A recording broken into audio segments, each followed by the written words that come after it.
પશ્ચિમ બંગાળના મુર્શિદાબાદમાં વકફ કાયદા સામે થયેલ હિંસા મામલે આજે સુપ્રીમ કોર્ટમાં સુનાવણી કરવામાં આવી હતી, જેમાં અરજીકર્તાઓએ જ પોતાની અરજીઓ પરત ખેંચી હતી.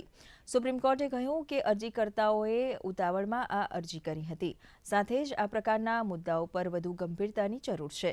ત્યારે પશ્ચિમ બંગાળના ભાજપના નેતા સુકાંતુ મજમુદાર મુર્શિદાબાદ પહોંચ્યા હતા, ત્યારે તેમણે જણાવ્યું હતું કે પશ્ચિમ બંગાળ સરકાર રાહત શિબિરોમાં શરણ લઈ રહેલા લોકોને પરત મોકલવા દબાવ બનાવવામાં આવ્યો છે.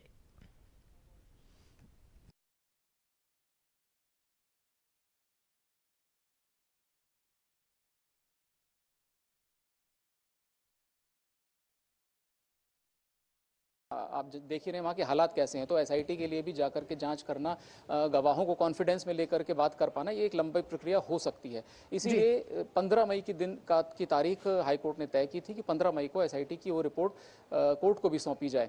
अब इस बीच में सुप्रीम कोर्ट क्या कदम उठाता है, इसके लिए थोड़ा इंतजार करना होगा, क्योंकि ज्यादातर मामलों में हमने देखा है कि कोर्ट को ये लगता है कि हाई कोर्ट पर्याप्त रूप से सुनवाई कर रहा है और सारे विषय उठाए जा चुके हैं हाई कोर्ट में, तो सुप्रीम कोर्ट सीधे दखल नहीं देता है.